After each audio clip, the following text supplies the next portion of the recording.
ఇప్పుడు దిల్ పసంద్ చేస్తున్నాను. ఇలాగా చేసుకోవాలి. ఫస్ట్ ఒక ముద్ద తీసుకొని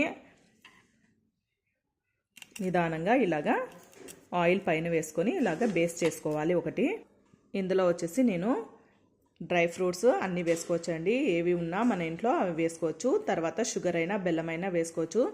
తర్వాత ఇలాగా టూటీ ఫ్రూటీ కొన్ని వేసాను. తర్వాత మనకి కొబ్బరి తురుముకోవాలి. ఒక గిన్నె చాలు. ఒక గిన్నె ఇందులో తురిమేసుకోవాలి, కొబ్బరి గిన్నె. ఇప్పుడు ఇందులో కొబ్బరి పొడి అంటే కొబ్బరి తురిమి వేసాము. ఇప్పుడు ఒకటి బేస్ చేసుకున్నాము. ఇంకొకటి కూడా చేసుకోవాలి, 2 చేసుకోవాలి. ఇక్కడొకటి చేశాను. ఇందులో మనము ఈ పౌడర్ని ఇదంతా ఈ మిశ్రమాన్ని వేసేద్దాము. అలాగా ఈ బేస్ పైన దిల్ పసంద్కి కావాల్సిన మనం రెడీ చేసుకున్న పౌడర్ ఉంది కదా, అదంతా ఇలాగా వేసుకున్నాను. అంటే మిక్స్ చేసుకున్నాం కదా, ఇదంతా వేసుకున్న తర్వాత ఇంకొక బేస్ని దీనిపైన మూసేయాలి. ఇలాగా మూసిన తర్వాత దీనిపైన కొద్దిగా ఆయిల్ అప్లై చేసుకోవాలి. ఇలాగా చేసుకొని ఇలాగా మనము స్టవ్ ఆన్ చేసుకొని, అంటే ఇంత ఫ్లేమ్ అవసరం లేదు, మీడియము పెట్టేసుకొని ఇలా ఆయిల్ అప్లై చేసుకున్నాం కదా.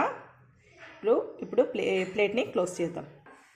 మూసిన తర్వాత కనీసం ఒక 30 మినిట్స్ పడుతుంది. తర్వాత ఈ బేస్ని తిప్పేద్దాం. మనము ఇంట్లో దిల్ పసంద్ని చేసుకోవచ్చు.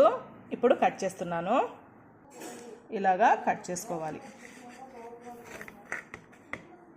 ఇప్పుడు చూపిస్తానండి.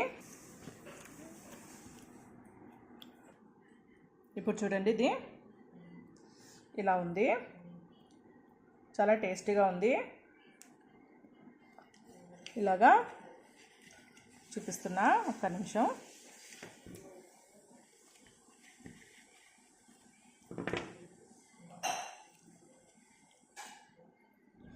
చూడండి, ఇలాగా చాలా టేస్టీగా ఉంది. ఇలాగా మీరు ఇంట్లో ట్రై చేసుకోండి.